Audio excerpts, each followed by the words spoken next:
El repaso del electrocardiograma. Vamos a hacer un repaso de las imágenes fundamentales del electrocardiograma. Para ello repasaremos lo que son las derivaciones, las ondas, la frecuencia cardíaca, los espacios del electro, el eje, sus segmentos y los electrocardiogramas característicos de una patología. Sabéis que el electrocardiograma es una imagen plana y la conducción cardíaca es tridimensional, por lo que para no perdernos nada de lo que esté ocurriendo en el corazón, necesitamos derivaciones en distinta localización. Las derivaciones precordiales son 6, van de V1 a V6 y van de corazón derecho, recoge la información V1 derecho a V6 izquierdo. La conducción cardíaca va de la aurícula derecha hacia el ventrículo izquierdo, va de derecha a izquierda, por lo que V1, que está situado derecho, ve la onda alejarse. Como ve la onda alejarse, V1 tiene las ondas negativas. El QRS en V1 predomina negativo, mientras que V6 por excelencia es un QRS muy positivo, porque ve la onda acercarse. Si tenemos un QRS muy largo en V1, lo que estará creciendo es el corazón derecho. Y si tenemos un QRS muy alto en V6, lo que estará creciendo es el ventrículo izquierdo. Importante conocer la colocación de las derivaciones porque nos orientarán a localizar los infartos que eleven el ST. Las derivaciones de miembros se localiza AVR en la derecha, la R de right, AVL en la izquierda, L de left. 2, 3 y AVF ven el corazón inferior. Por lo tanto, la elevación del ST en 2, 3 y AVF nos determina que estamos ante un infarto de cara inferior. 1 y AVF nos ayudan a determinar el eje, como veremos a continuación. En V1 y V6 es donde mejor podemos localizar patologías, por lo que si nos diesen un electro con todas las derivaciones, lo primero que habría que visualizar es V1 y V6.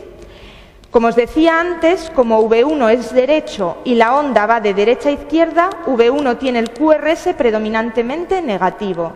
V6 se localiza en la derecha y como la onda se acerca hacia él, el QRS en V6 predominantemente es positivo.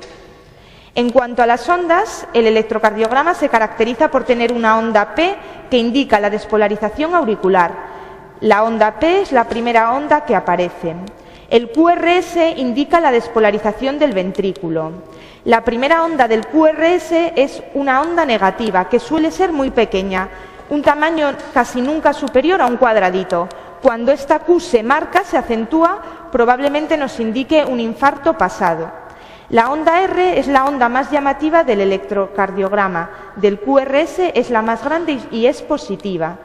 Y la onda S es una onda negativa que sucede siempre a una onda R positiva.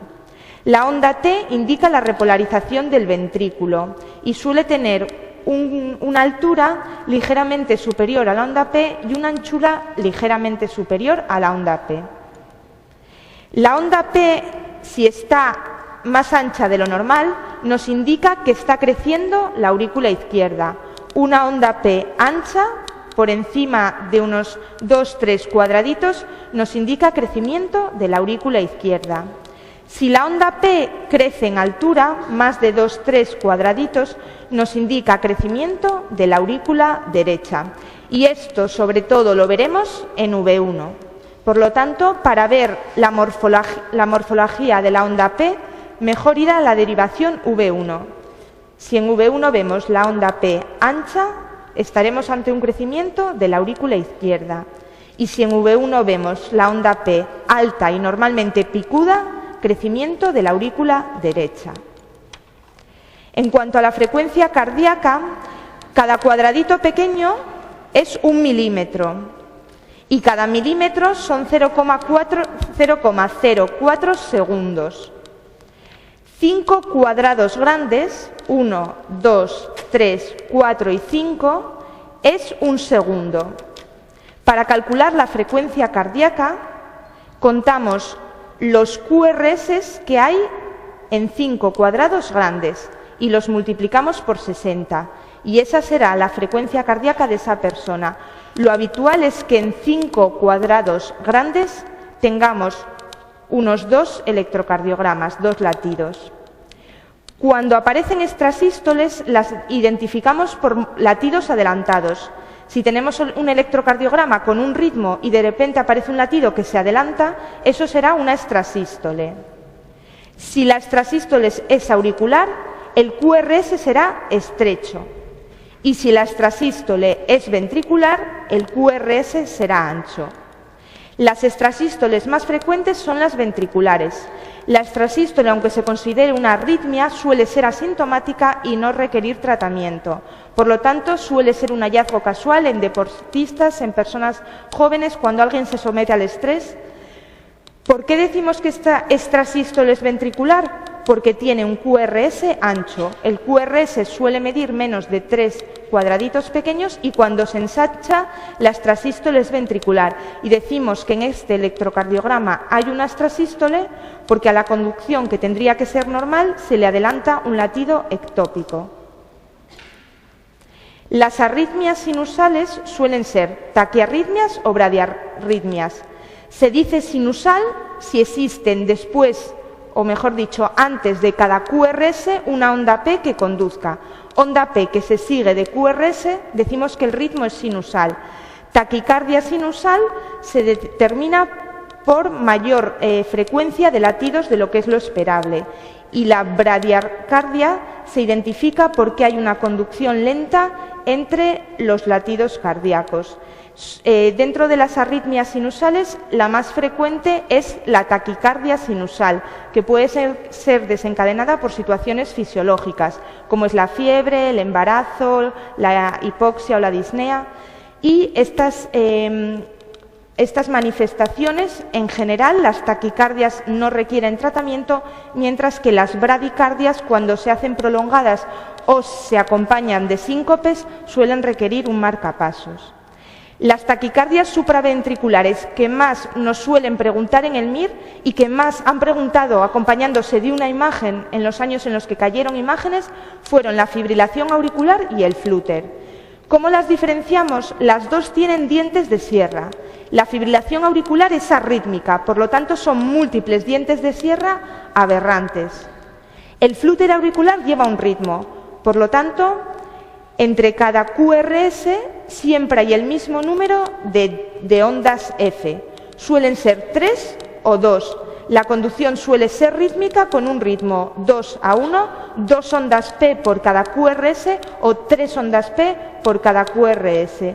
Es muy fácil identificarlas en los casos clínicos porque vemos el QRS y en medio hay un número constante de ondas P, siempre el mismo. Y ya os digo que de arritmias suelen ser las que más frecuentemente pueden ir acompañadas de una imagen.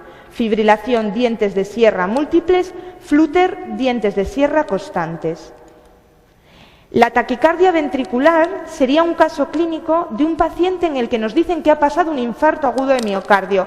El antecedente suele ser un infarto y se caracteriza porque el QRS es aberrantemente ancho y varios QRS muy continuos sin identificarse bien la onda P. Son muy próximos los QRS y están tan juntos que se pierde la identificación de las ondas P y las ondas T.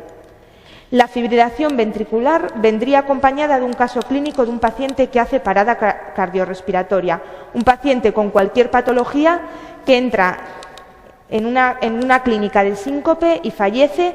El paso previo al fallecimiento, a la parada cardiorrespiratoria, en casi todos los casos es una fibrilación ventricular.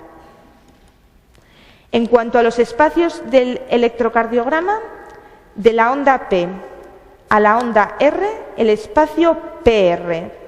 De la onda Q a la onda T, el espacio QT. Y también hay que conocer el ancho del QRS. De mayor a menor, el QT suele medir 2 cuadrados grandes, o lo que es lo mismo, 10 milímetros, 10 cuadraditos. El QT debería de medir por debajo de 10 milímetros, de 10 cuadraditos pequeños o 2 cuadrados grandes. El espacio PR debe de medir menos de 5 milímetros, menos de un cuadrado grande, menos de 5 cuadraditos. Y el QRS debe de medir menos de 3 milímetros. QR menos de 5 milímetros, QRS menos de 3 milímetros y QT menos de 10 milímetros. Cuando tenemos un espacio PR menor de 3 milímetros, tendremos una taquicardia o un síndrome de preexcitación.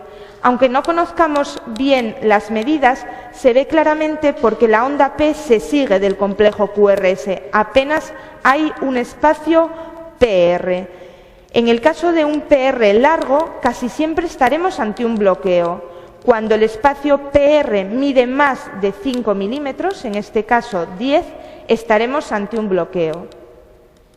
Los distintos bloqueos, que es otro de las imágenes que nos pueden incluir en los casos clínicos, son sencillos de identificar si nos quedamos con las ideas claras.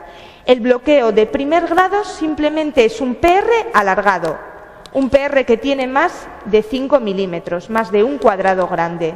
Es siempre constante, siempre mide lo mismo.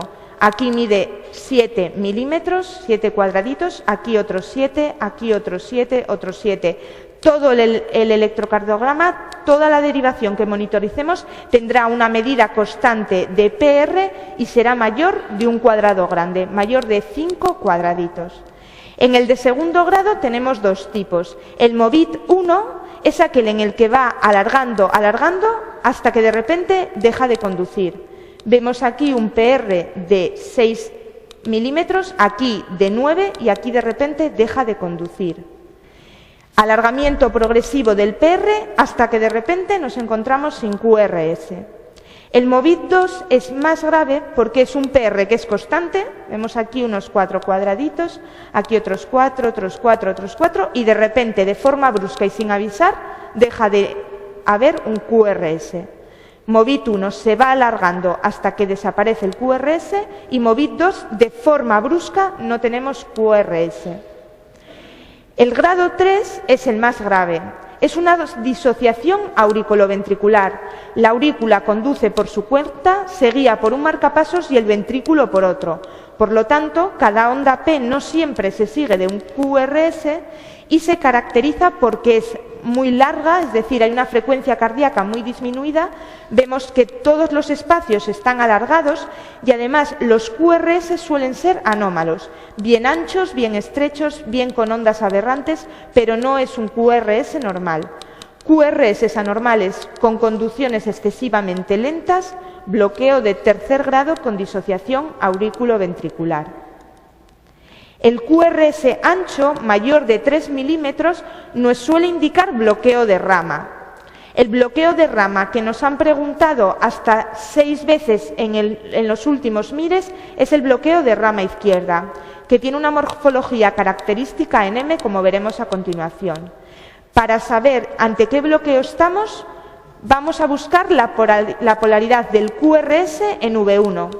Igual que os decía que para ver la alteración de la onda P lo hacemos en V1, una P ancha crece la aurícula izquierda, una P alta y picuda crece la aurícula derecha.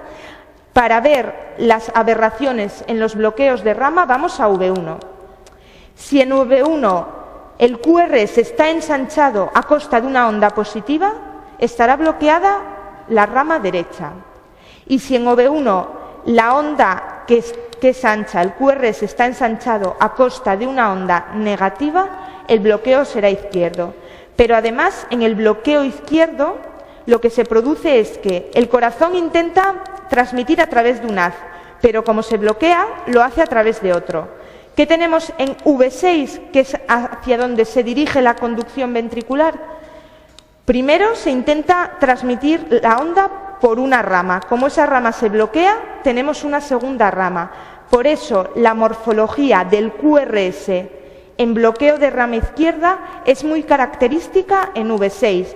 Tenemos una R, R', y nos lo suelen dar en los casos clínicos. Nos dicen, en el electrocardiograma de un paciente se detecta un QRS característico con R', doble onda positiva, morfología en M, si lo vemos en V6, es bloqueo de la rama izquierda. En cuanto al eje cardíaco, lo calculamos a través de AVF, hacia abajo, la derivación 1 hacia la izquierda. Mirad, en 1, si el QRS es positivo, iría hacia este lado, si es negativo, hacia este otro. En AVF, si el QRS es positivo, iría hacia abajo, si es negativo, hacia arriba. Normalmente, en la derivación 1 y en la derivación AVF, el QRS es positivo y por eso el eje fisiológico está en entre menos 30 y más 100 grados. Lo habitual es que se sitúe en esta localización. Por lo tanto, con ondas positivas en 1 y en AVF. Si el eje es más negativo que menos 30, es de menos 60, menos 90, menos 100, el eje está desviado hacia la izquierda. Y si es más positivo de más 100, más 120, más 180, el eje estará desviado hacia la derecha. En cuanto a los segmentos del electrocardiograma, el único que debemos de dominar es el ST. Un ST ascendido nos habla de un escasez y nos permite localizar la lesión, la corriente subepicárdica. Por eso es muy sencillo identificar un infarto, porque si nos dan todas las derivaciones, buscaremos la elevación de ST. En aquellas derivaciones que esté elevado es donde tenemos que localizar el infarto. Si ST, en vez de elevarse, desciende, el escasez no nos localiza la lesión. Será un daño difuso, será una oclusión incompleta, habrá circulación colateral que supla y no podremos localizar. Estaremos ante una angina. El infarto con onda Q característica a los pocos minutos produce una elevación del ST. Por eso, si nos dan la clínica de un paciente que acude al servicio de urgencias con dolor precordial y le hacen un electro, lo que tendremos que buscar es la elevación del ST, porque en los primeros minutos del infarto es lo que vemos. Posteriormente, el ST va descendiendo y se sigue de una inversión de la onda T acompañado de un descenso de la onda Q. La onda Q es una onda negativa, pero suele ser de muy pequeño tamaño. La onda Q siempre es muy inferior a un cuarto de la onda R. Si la onda Q crece, estaremos ante un infarto, pero ya habrán pasado ya horas y generalmente días. ¿En qué personas os parece que podamos tener una onda Q asintomática, que sea el hallazgo casual en un electrocardiograma de una onda Q sin que tengamos datos de que en los días previos haya tenido un infarto? En un diabético. Las personas que tienen muy buena tolerancia al sufrimiento porque sufren poco dolor pueden llegar a un servicio de urgencias o a un preoperatorio y hallarse una onda Q. Fuera de estos casos, el infarto se manifiesta con severo dolor precordial y vemos una elevación del ST. Y de forma tardía nos quedaría ya para siempre una inversión de la onda Q que nos indicaría la isquemia y una T invertida. La lesión subepicárdica, que produce oclusión completa, da lugar a ondas T picudas y altas y ascenso del ST. Posteriormente, el ST disminuye y llega a aplanarse. Si pasados unos meses un paciente que ha sufrido un infarto persiste con elevación del ST, deberíamos de pensar en un aneurisma. Por lo tanto, un dato clínico de un paciente que ha pasado un infarto en los meses pasados y, sin embargo, el médico que la atiende se extraña porque persiste con elevación del ST, pensaremos en un aneurisma. Posteriormente, una vez que aparece la onda Q, se negativiza la onda T y esto suele ser simultáneo. La onda Q indica necrosis, el daño ya probablemente sea irreversible y también nos indicaría que el tratamiento para intentar abrir o aumentar la vascularización va a ser infructuoso. Por lo tanto, comenzamos con segmento ST elevado, que nos va a ayudar a identificar dónde se está produciendo el infarto y de forma tardía tendremos una onda Q invertida y una onda T también invertida. La lesión subendocárdica produce suboclusión. El vaso no se cierra porque esa misma zona del corazón está irrigada por otros vasos que suplen con circulación colateral. en vez de ascenso del ST, tendremos un descenso y no nos va a ayudar a localizar la lesión. Esto es típico de la angina inestable y en el caso de que haya una elevación enzimática, será un infarto sin onda Q, un escasez sin elevación de ST. ¿Cómo localizamos los infartos? Si no podemos acordarnos de todo porque es complicado, nos acordaremos siempre de qué cara nos vamos a acordar, de la inferior. Y de la inferior, si se acompaña de alteración en V3R y V4R, infarto inferior y alteración en V3R, V4R, derecho. Esos son los más preguntados en el MIR. En los últimos 10 años lo han preguntado hasta 7 veces, el infarto de cara inferior. Pero vamos a intentar repasar todos. Si tenemos una aparición de elevación de ST en V1 y V2, el infarto será septal. V1 y V2 ven el septo. Si tenemos una elevación de ST en V3 y V4, V3 y V4 ven la parte anterior del corazón. Si se produce en 1 AVL, 1 y AVL y en V5 y V6, es el lateral del corazón lo que vemos. 1 AVL, V5 y V6. El ventrículo derecho se suele asociar de infarto inferior, 2, 3 y AVF, y además en V3R, V4R. La cara inferior, la más preguntada, la ven 2, 3 y AVF. Y el infarto posterior simplemente es una imagen en espejo del septal. Por lo tanto, el infarto posterior, en vez de tener una característica onda Q, tendrá una onda R en V1 y V2. Como os dije al principio, V1 ve la onda alejarse, por lo tanto en V1 el QRS predomina negativo. Si en V1 tenemos una onda R llamativamente positiva y el ST está descendido, estaremos viendo el espejo de un infarto y el infarto se está produciendo en la cara posterior. Infarto que me gustaría que recordaseis, el del ventrículo derecho.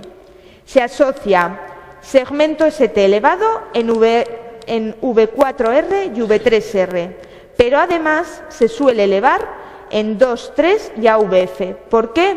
Porque la arteria coronaria derecha proximal, además de irrigar ventrículo derecho, irriga la parte inferior del corazón. En cuanto a los electrocardiogramas característicos de una patología, vamos a ver el dato clave para que la identifiquéis. Trastornos del potasio. La hiperpotasemia suele ser se manifiesta de forma precoz en la insuficiencia renal, tanto aguda como crónica. Sabéis que el potasio elevado tenemos que controlarlo rápidamente, siempre se dice, porque puede producir una arritmia fatal. El aumento del potasio en sangre se corrige con insulina y glucosa para que se meta en la célula y baje en sangre, porque cuando está alto en sangre produce arritmias. ¿Cómo vamos a visualizar una hiperpotasemia en electrocardiograma? Es lo que se llama la T en tienda de campaña, una T elevada, hiperpotasemia. El potasio alto eleva la onda T. El potasio bajo desciende la onda T. Muy característico que nos den un caso clínico de un paciente que está a tratamiento con diuréticos, sobre todo los diuréticos del ASA como la furosemía, es la primera causa de hipopotasemia, también lo son la diarrea severa y se visualiza en el electrocardiograma con una onda T aplanada. La hiperpotasemia con una onda T en tienda de campaña. La hipercalcemia, tanto lo que ocurre en hipercalcemia como en hipocalcemia, todos los datos clínicos, los signos a la exploración física y el electrocardiograma se pueden aprender si tenemos en cuenta que el paciente con hipercalcemia está acelerado. El paciente con hipercalcemia tiene diarrea, está irascible, está rápido y el QT está acortado porque el corazón va rápido. Hipercalcemia, el corazón está acelerado, un QT corto. La hipocalcemia lo que suele producir es unos reflejos enlentecidos, un paciente lento que le cuesta explicarse y lo que suele acompañarse es de un QT largo. En la hipercalcemia se conduce más rápido, QT corto, y en la hipocalcemia se conduce más lento, QT largo. En la intoxicación digital nos darán el caso de un paciente probablemente con una insuficiencia cardíaca o con una fibrilación que está a tratamiento con digital y que ha comenzado con clínica de náuseas, de dolor abdominal. Lo primero que ocurre en la intoxicación por digoxina son alteraciones gastrointestinales. Si hemos dado digital a un paciente es para que su electrocardiograma sea de libro, sea un electrocardiograma que conduzca normal. Si un paciente a tratamiento con digital nos dan un electrocardiograma en el que vemos extrasístoles, en el que vemos bloqueos de la conducción, ondas P que no conducen, cuando encontremos bien extrasístoles, bien bloqueos, bien taquicardias en un paciente con intoxicación digital y habitualmente en un mismo electro dos de ellas, por ejemplo, una taquicardia y bloqueos, lo más probable es que se deba a una intoxicación por digital. La pericarditis, siempre para diferenciarla del infarto, la anamnesis en el paciente. El paciente con pericarditis suele contar un cuadro catarral con fiebre. En los últimos 5 MIRES sabéis que lo han preguntado 3 veces y siempre el paciente acababa de pasar por fiebre y gripe. Pero es que además la pericarditis nunca tiene descenso de la onda Q. Es un ascenso del ST, por lo tanto en la fase aguda la pericarditis y el infarto se parecen, pero la onda S, el segmento ST en la pericarditis, se aplana y se sigue de un descenso de la onda T. Como vemos, la onda Q permanece inalterable en la pericarditis. Y además en la pericarditis domina el cuadro catarral y la fiebre, y en el infarto domina el dolor precordial.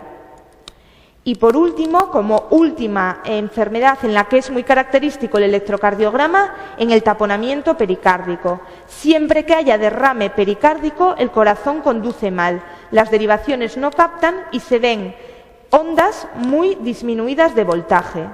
Cuando vemos en todas las derivaciones que el voltaje es disminuido, tendremos que pensar que hay derrame pericárdico.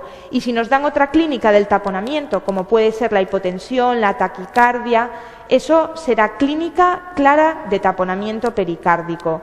Bajo voltaje, derrame en el pericardio. Si además acompaña de hipotensión, taquicardia, hay que pensar en un taponamiento. Mirad, esto que os he puesto lo vamos a colgar en la web. Es probablemente lo más importante y lo que os puedan preguntar en los casos clínicos. Acordaos siempre que os darán algún dato en la anamnesis y el electrocardiograma será un apoyo. Pero sí que es importante que recordéis el infarto, solo buscad ST elevados y en la derivación que lo encontréis es donde está el infarto. Sobre todo será infarto inferior y derecho. Acordaos de la pericarditis, que también es importante, del bloqueo de rama izquierda con la M en V6, porque conduce por 2 ramas. Esas serán las patologías más importantes. Y lo normal es que se acompañen de un caso clínico en la que os den, como hasta ahora, los casos. En la fibrilación auricular o el flúter tiene un número de dientes que es igual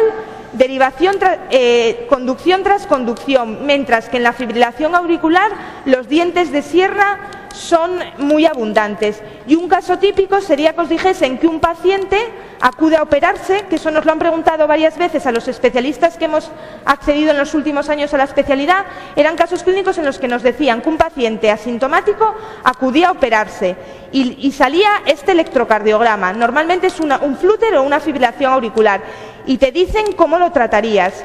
¿Cuál es el tratamiento de la fibrilación auricular? Lo primero que hay que hacer, ¿sabéis qué es? Dar anticoagulación, ¿vale? Entonces, en las respuestas os ponen un caso clínico de un paciente que acude a cirugía sin clínica. Sabéis que la fibrilación a veces no da clínica. ¿Qué harías con este paciente? Se ve el electrocardiograma, se ven los dientes de sierra y el tratamiento, como sabéis que están preguntando mucho últimamente, es la anticoagulación. Como probablemente ya no vuelva a hablar con vosotros, os quiero dar las gracias por todo lo que habéis estado trabajando. Os quiero animar porque os va a salir bien, luchad por ello y lo vais a conseguir.